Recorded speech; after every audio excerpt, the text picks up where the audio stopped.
What's up, good fighters? You know what day it is. Today is time to fight the good fight with connection, intention, and a whole lot of purpose. Like Nash coming at us with some Purple Rain vibe today. Yes, sir. Shout out to Prince. But even more importantly, guys, we thought today it is a Wednesday, so we thought we would talk about Wellness Wednesday, but not in terms of your patients, in terms of you guys, students, chiropractors, people out there looking to focus in on your own wellness and what you're looking at doing for it, whether it's recovery to nutrition to balancing your life out to make sure your wellness is taken care of. You can't put your wellness on the back burner, you know? And I know, Nash, you and I both have probably done that a time or two. We love to serve, we love to give, but it's something we got to focus on, you know? Totally. Hey man, I'm back at it with the totally, right? You know, somebody get a totally counter for me. Dude, I don't mind totallys. I don't mind them. Well, I'm glad you don't, because I serve them up a lot. We need to make like an image where you have the catchphrase like in a comic book with the bubble and it says totally. That's it. Like a little counter up here for the totallys. Every time. Yeah. I like almost it. Almost kind of like Dr. Malley's counter, right? I need to count my totallys. So. Right. Yep. Oh, but man. No, I agree, man. Especially with more of like how you are as a person, right? If you're like a very empathetic person, that connection is a strength. But also, when you make those connections and you really are in tune with somebody and you're really putting yourself in whatever, for some people, they're in a hole, right? And like you got to kind of get it down in that hole with them to help bring them out and show them that a lot of times I've been in that hole and I know how to get out. And I'm here to kind of help you get out of it yourself. Right. And in those holes, sometimes you got to really kind of protect your own energy because it's very easy to like have that just sap all the different aspects of being a business owner, being a chiropractor, you know, being an empathetic person who generally wants what's good, wants what's best for the people that are trusting their health. It's something you need to protect because it's gonna, you know, we're in it for the longevity, right? So we're only, you know, trending up as far as how many people we want to be able to serve and reach and how we want to be able to do that. So we got to build up capacity at the same time. Right. And I think part of that too, I mean, we kind of foreshadowed that last episode in terms of, like you said, protecting that energy because it's so easy to dissipate when you have a lot of not only people that you're getting to, but also a lot of people that are like sucking that energy from you too. Like, totally. Sometimes there's patients like that, and you love them and you serve them up the same way, but at the same time, like it does take a lot out of you. So, but yeah, just wanted to dive into some of the practices that maybe we've tagged along the way, ones we're looking forward to, because there's a couple that I'm looking forward to adding in, specifically in the month of April, because as we talked about last episode too, baby boy's on the way, so I know it's even more important for myself to take care of myself because I know I'm going to be mad tired. I told Chantel there's 2 rules that I have for baby. I'm not changing any diapers, and I'm not waking up in the middle of the night. Now, those are just my 2 rules. I doubt that that either of those will come into fruition. I'll probably have to break both of them. Yeah. I figured shoot your shot, though. You know, you're like, first kid, shoot your shot. Hey, man, for sure. Principle. You might be married. You might be married to a superhero, though. If those are your rules, you don't have to. If that comes true. Seriously. Well, I was kind of spoiled with my niece and nephews. My last 2 nephews, I don't think I changed a single dirty diaper. So I'm trying to maintain that threshold, you know? Batting 1,000. Yep. Well, maybe more like 750 from my niece. She kind of, the beginning wasn't so high, you know? It was like right out of high school, going to the majors. A little bit of lag, but I caught up. Yeah. Learning curve, for sure. Man, that's going to be a huge shift in like where your energy's, you know, where your energy's getting pulled from. Right. But like in an amazing way. It's more of an energy investment. And that's really what it comes down to, you know. Even with people that you're serving, it's an energy investment. So understanding there's more efficient ways to invest energy and in a way have your energy, and just like investments, work for itself. Yeah, sure. really one thing that I've found has just been really beneficial for me, conceptually, just in my mind and just with my belief system, understanding that in the universe, and like just what is all around us, right? Everything's energy. When you really get down to like the fundamentals of our perception of reality, of just the basics of matter, how it interacts with each other, the differences is in frequencies, right? So like there's a difference between my frequency as a human being versus a chair in the room. Right. Both have energies, but they're different. But to me, what makes sense is the only time I feel a lack of energy is when I forget that we're all connected to the same source of energy, right? Where we're all abiding by the same rules of gravity, that all are interacting with the same energy that we have going on around us. So Right.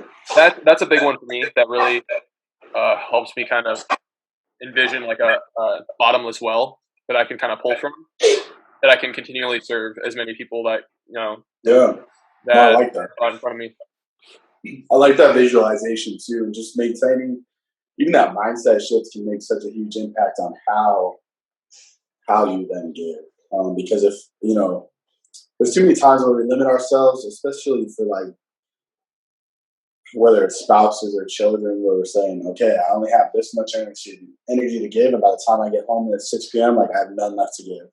And it limits where we can take our families, where we can take our communities, in terms of not being able to be on that wavelength. So I like that visualization of being able to give from a bottomless well, especially too when you talk about, hey, if we're trying to dish out some of that life spring water, you got to be a bottomless well, Oh yeah, and to kind of emphasize what you're saying too, the visualization aspect of it.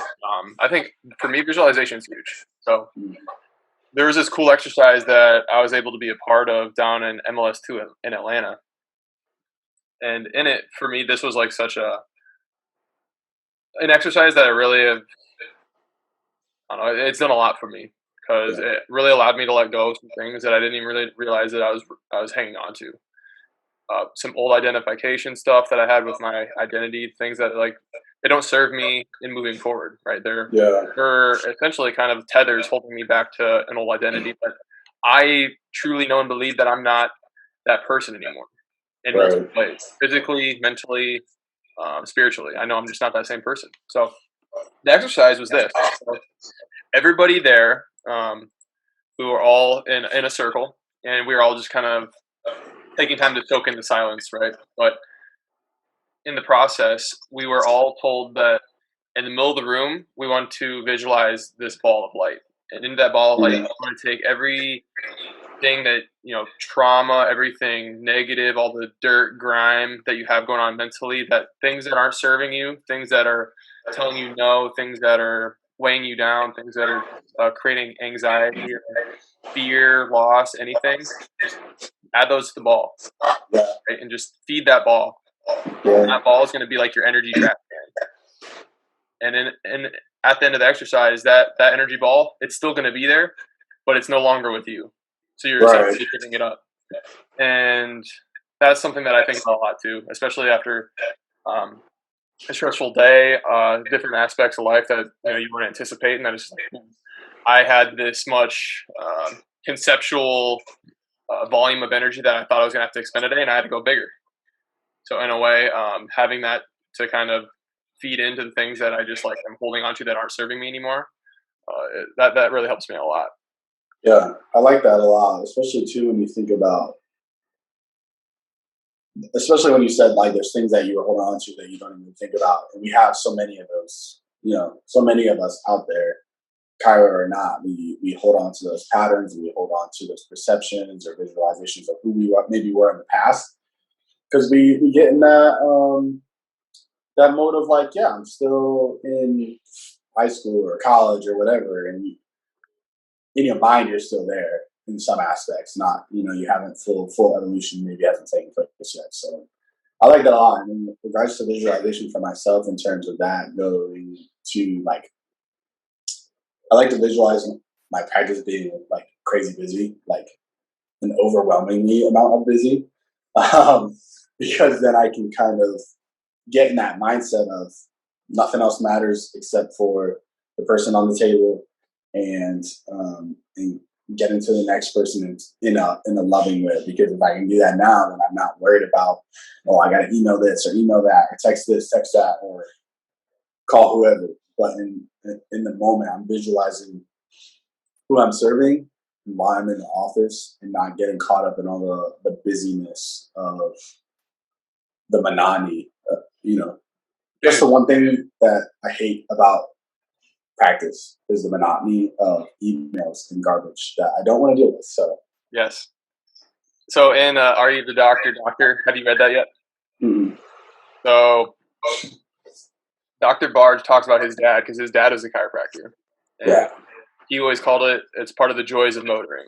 So what that means is back in like the 30s or before then, when cars were really brand new and you had to like crank them to start them. Right. Having problems like that, you had to like re-crank them, you had to change tires because of suspension systems, all these real problems that came with motoring. Yeah. But like it's a part of like the privilege of even having a car. Right. So even having the privilege of being a chiropractor, like those are like considered like pains, the not fun stuff like doing taxes, different aspects of like emails, mail, things that happen that is just like more administrative. Right. Like, obviously you're envisioning, I just want to be serving to the point where I'm just in the flow and all these other bring me out of my flow. But in a way, those are part of the joys of motoring too, where you just really perceptually like, man, it is still truly is such a blessing, and really am super grateful to even have that be a problem for me. For sure. 100%. There was I remember, and from another book by Fred Barge is Life Without Fear. Barge is the man.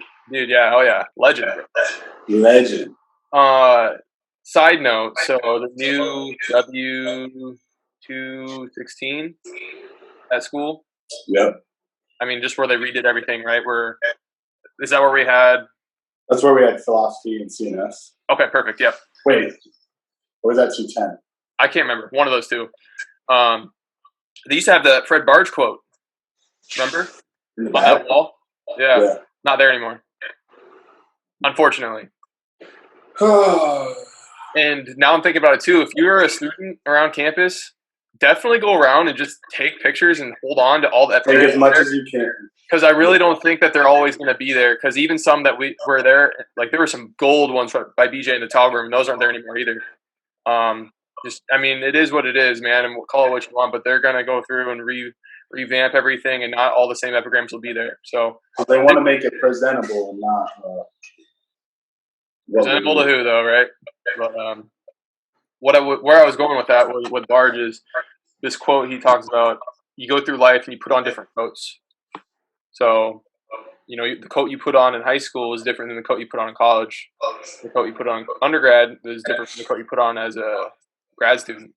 And the coat you put on as a first-year doc is different than the coat you put on as a grad student. And you never throw these coats away. But they're coats that you have in your collection, right? Yeah. You're always ready to put on a new coat. And you can always put on the other ones when you need to. But the real concept is you have these... to me, what made sense is you have these identities that you used to be. You never fully get rid of them. Right. But it's just, you're growing as a person. So you always have to put on new coats and assume new roles and just, never get stuck in being in a coat, essentially. Right. Yeah. That's true, man. I think that's a great representation of the different properties of who you are as a being and who you want to become too, and just recognizing that. I think it's the biggest thing, awareness, right? Mm-hmm. With that being said, though, too, like, how have you been able to practice in terms of, we talked about the WEC method before, and becoming a doctor who, not just the WEC method, but just the other stuff that you've been doing, that has allowed you to transition and put on that other coat, and taking care of the people who you need, but taking care of yourself too. Like, what does that coat look like for you right now? Beautiful question. I would say what we do is to some extent an athletic event, right? So Yeah. physically, I'm always making sure I'm warmed up. So I have my warm-up routine. I do every single day, literally. Before I get started serving anybody, I'm making sure I'm warm, that I'm hot, and I'm like, sometimes going through school, especially early on, you really kind of, I hope people understand this. The more you touch, the more spines you feel, the better your hands are going to be. And just knowing technique wise, that you adjust a few people, especially in school, you get that third person, you're hot, like you're kind of moving, you're ready to go. Your technique's kind of like nice, crisp. So I'm always like, I want to be crisp from person one, so I can really bring it. So I have my warm up routine that I do every day. When I wake up in the morning, I have a routine that really sets me and grounds me ready to go for the day as well. So I always say that, like, everybody usually understands that the first hour after you wake up, your brain's still kind of trying to wake up itself. Mm-hmm. So I go through this morning flow that essentially through movement, I'm able to just like proprioceptively just send signals to the brain and really have it just kind of keep the gears turning, even though it's kind of trying to wake up. I think that really speeds up the process for me. So those are two things that I definitely do every single day, especially when I'm serving people. But as far as like my actual training, I've had to take a break, and maybe I'll get into it again. And I'll still do elements of it, but the linear strength training, that's really that was my foundation with playing football in undergrad and even just growing around the strength and conditioning atmosphere in high school. Right. And it's something I've had to get out of. So mobility for me is a big factor because I've never been a very mobile person, and it's essentially limited me in different aspects of exploring my own self. I think there's something to it when you physically are like not exploring different parts of your body. That I think is almost limiting yourself mentally and spiritually a little bit too, right? Sure. Yeah. So I've been doing a lot more yoga than I ever have. My flow that I do in the mornings, they're yoga moves. So there's at least an element of yoga in my day, every part of my day. But I at least once or twice a week try to make at the place where I practice. We're in a gym and they have classes. So every week I try to make at least one or two yoga classes. And those just really help multiple reasons. Get me moving, keep me obviously active, but I don't have to think of a workout for that day. So it's also like a really good thing. I can follow somebody else, Sometimes that's definitely nice to be able to just let go, and then, like you said, that exploration, it's kind of hard to explore when you have a regimented set of idea of what you're going to do. You know what I mean? Like, you can only explore so much with that. You're still kind of in your comfort zone. Exactly. Yeah. There's ways around it, but it's a lot harder to get to in that way. Yeah. That's awesome, man. I like that aspect of it. Especially, what's funny is I don't even remember when the first time I did yoga, but the more I go on, the more I'm like, yep, about it.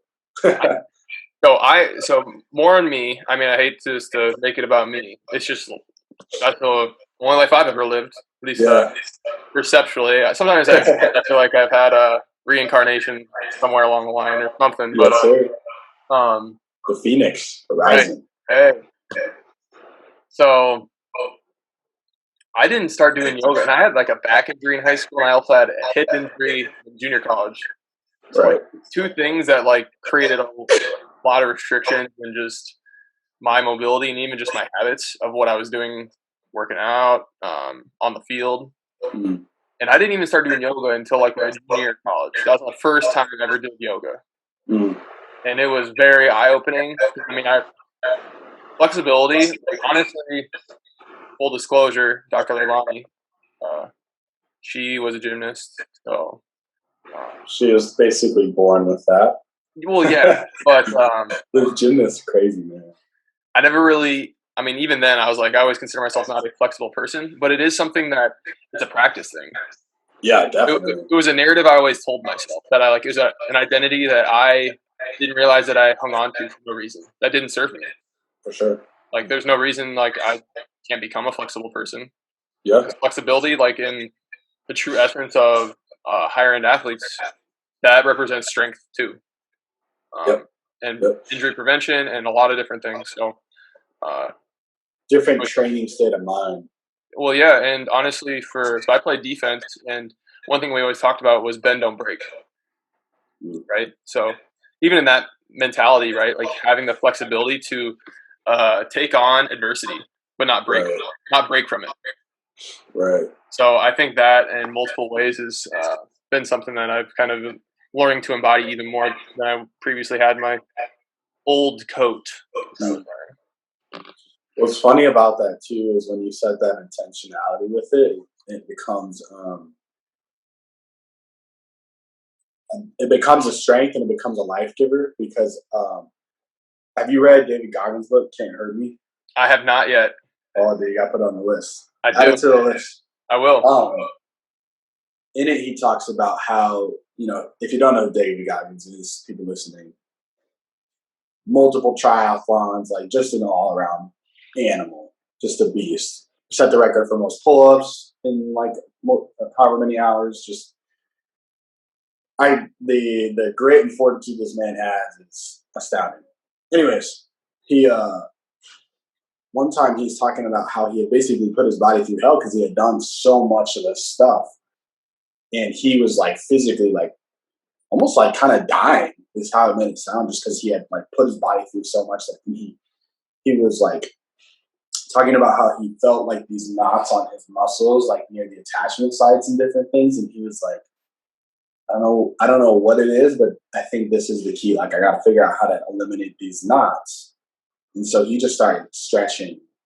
If I remember right, he just started stretching like crazy, and he started to pull himself out of that hole. And as he wasn't closer to death, he was actually trying, becoming more like his usual self.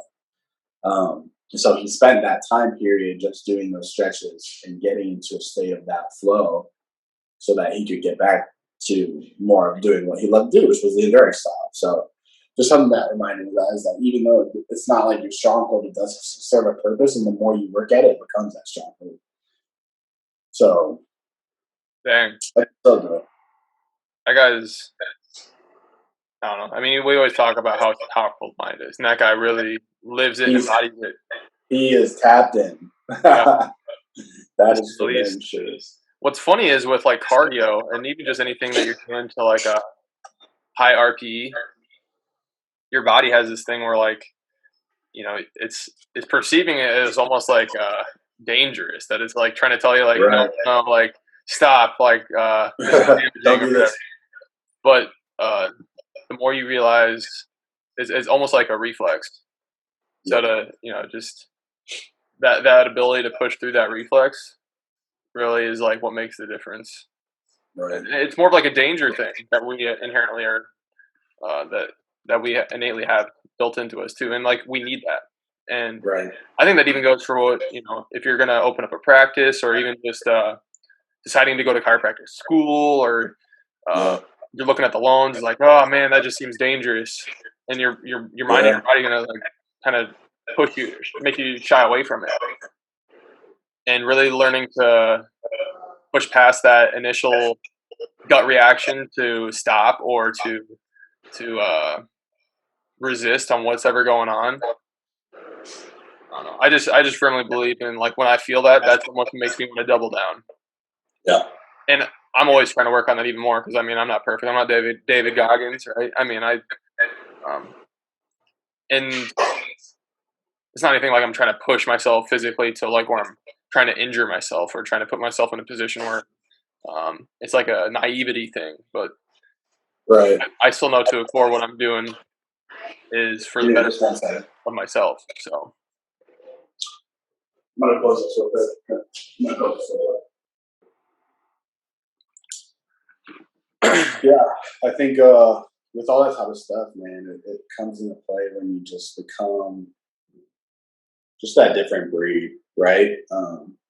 So, I mean, I think for me too, like one thing that I've realized that I think is easy for me is when I get busy, I definitely put more, not exercise in general, but just like getting to a different level of exercise. You know what I mean? Like never ceasing completely, like getting that mindset to, or that point where it's like, okay, outside your comfort zone, like you were talking about, like getting to that point where I'm pushing. Um, and there's moments where I can go back and I can think to myself of like, okay, in this exact moment, I got so busy that I put that type of mentality on the back burner, and it cost me a lot, like mentally, emotionally, physically, spiritually. Which is really easy to do when you open up your practice. So really easy to do when you get involved in first trimester of chiropractic school, or when you move, or different things like that. So that has become a wellness staple that I need to maintain. I'm sure it won't be the last time that I say that. So. Oh, for sure. I think an important factor about that too is like you said, there's multiple avenues of like how you really need to work on whatever, you know, your wellness aspect of what's going on with your lifestyle. So Right. that's something I'm always trying to work. I think one of my areas that I've been working on most is, honestly, it sounds simple, but hydration. Sure. Like that's I mean, our bodies are 70% water, so making sure that's in an environment that is conducive to growing is a big factor. So Yeah. water, what I do with my morning routines, huge. Warm up, obviously, but also I mean, you've done 75 hard, right? So Mhm. you inspired me to adopt not just like a program, but something that I try to embody every day about things that I need to have checked off my checklist. And one of them is always read 10 pages. Yep. Um, Yep. that's automatic. Yep. And especially, I mean, for a while, I couldn't do always self-development or more educational books. Sometimes I had to break it up with like a fiction. But Yep. really just getting that momentum, that positive momentum in different areas. Once you get that momentum, man, that's just something that you just always want to feed into. Facts. Man. It's essential with building habits.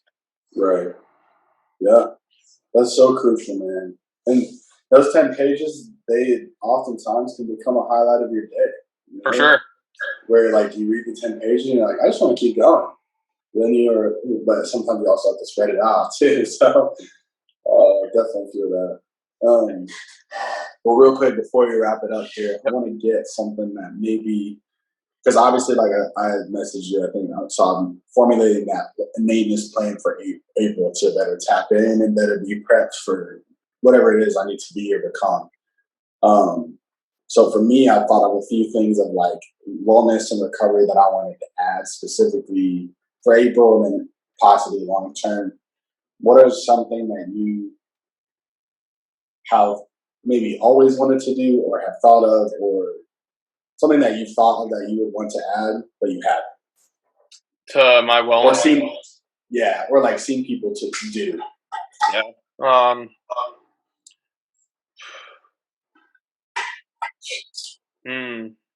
You want me to go? I can share mine. You go ahead. You go first, bro. I need to think on that because there's quite a few. I need some time to think of it. So, like, two things for me that I wanted to start doing is almost like a sensory deprivation type of deal. Just like turn off all the lights in the bathroom and do like an ice bath. I don't know how sensory deprivation if an ice bath counts, but getting into that like complete like you have to go within because there's nothing external to, stimulate you, I guess you could say, especially in the sense of like an ice bath. So I want to kind of get in that state of just doing that a couple times a week, 15 minutes, where it's cold, ice cold, but then able to get in that mindset of just like complete nothingness, I guess. And then just to quiet my mind, I think it helps me so much to be able to do that even more. Like taking that extra step, like sometimes we'll do meditation, but even quiet it more. And then another thing is utilizing like the hypervolt more, or just some type of percussive massage tool that I can utilize on myself. Just because I think it does, not even for like a therapeutic reason, other than my mind just likes it. Yeah. So those two things I think I want to start utilizing about 3 times a week more often, more regimented in that way. Yeah. So, definitely, I love all those. The sensory deprivation thing, to really dive inward, man. You can, I've never done one, but I feel like you could dive even deeper when you don't have the external stimulus. Yeah. So for me, I would say I did do this for a point when I was in chiropractic school, getting more into a fundamentally principled martial art. So True. That'd be sweet. I got a lot out of that when I was going through chiropractic school. A lot of the philosophies are very similar, and it's a discipline and it's a practice, just like what we do. And I think that's something for me that I've always valued in a way. It isn't as much for the self defense as much as this, like just really trying to keep myself disciplined. And it's an energy thing for a lot of principled martial arts. So different ways for me to kind of explore my body with how I can use my energy. I think I really enjoyed that. I want to get back into that for sure.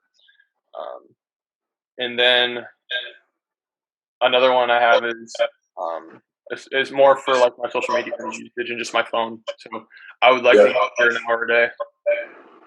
Dude, you gotta try that black and white screen. The gray screen. You can make it so it's not colorful. Okay. So you just gray and black, and it's supposed to stimulate your brain less, so you're not as attracted to it. For sure, I like that.